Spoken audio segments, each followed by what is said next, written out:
glad this all happened this way so that he doesn't get, the biggest paycheck of his life and just continues to be a piece of shit in boxing.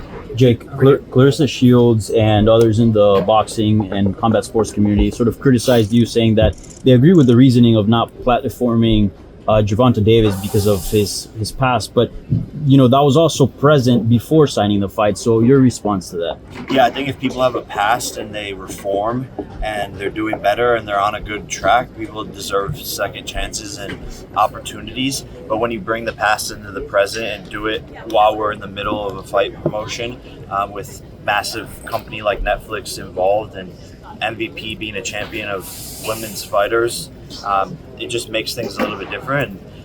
We, didn't know whether or not he was going to be arrested, in days prior, and still don't know. So who knows? Will you ever revisit that fight?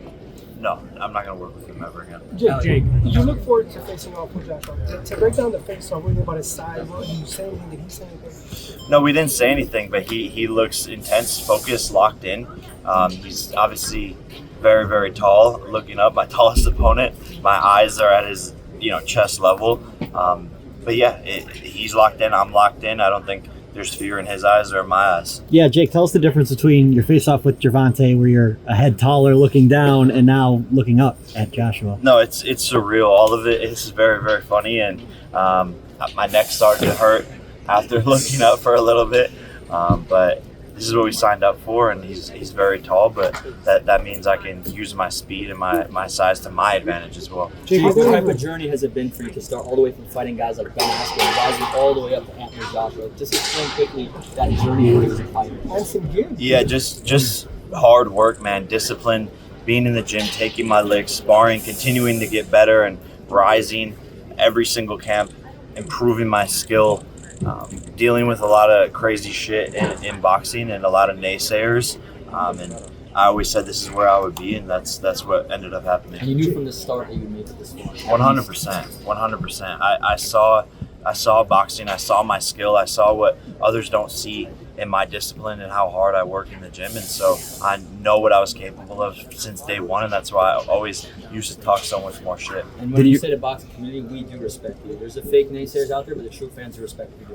Thank you. I appreciate Jake, did your opinion on... Jake, obviously this is a big event, and obviously you have a great supporting cast. Alicia's 12-minute round or 12 3-minute round fight, but we just found out that Anderson Silva is fighting Tyron Woodley, two gentlemen you are quite familiar with. Yeah. I'm curious, what was your reaction when Nikisa was able to fly to London just 2 days ago and get that fight together? Man, it's massive. I'm absolutely stoked for that fight. It's an amazing matchup.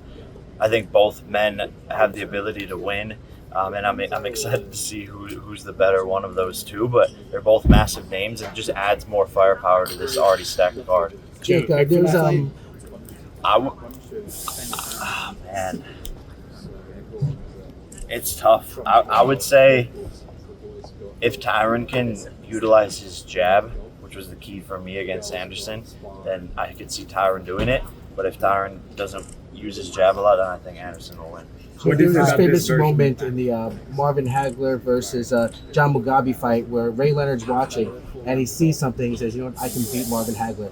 Was there a moment where you're watching Anthony Joshua's fights and you're like, I can beat this guy? Yeah, 100%. I think it's watching his Dubois fight, watching the Ruiz fight, even watching the Usyk fight.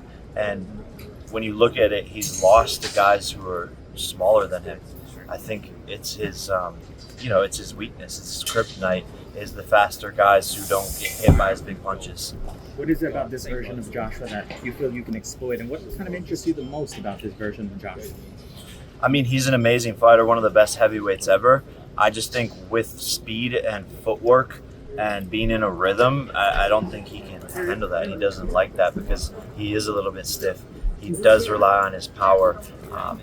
Obviously, you get hit by one of his shots, you're cooked, but I believe I'll be able to float like a butterfly and sting like a bee. Should you beat, obviously, this former world champion, a first ballot Hall of Famer for many, is the next step a world title shot?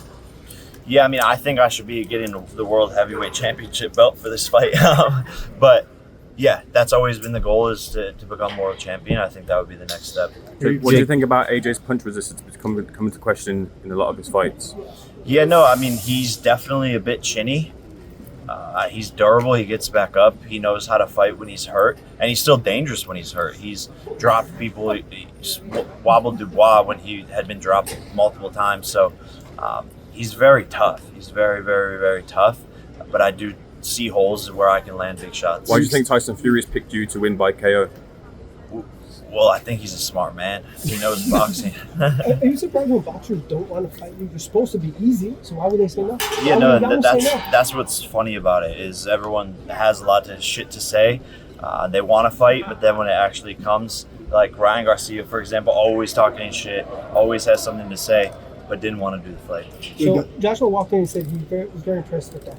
What's the value of it? Man, this is like $1 trillion, 364 carats. Bugs Bunny. Hey, does it feel like a full circle moment from fighting at Island Gardens, your first fight, to now coming back and bringing boxing back to Miami? Yeah, 1,000%. It's surreal. I love Miami. It's like a second home for me, and I'm gonna carry that same winning energy that I had since my first pro fight and shock the world here. Did you think back then, during that Gibb fight and being on the undercard of that card, that you would be at a moment like this, fighting someone like Joshua, especially at that time?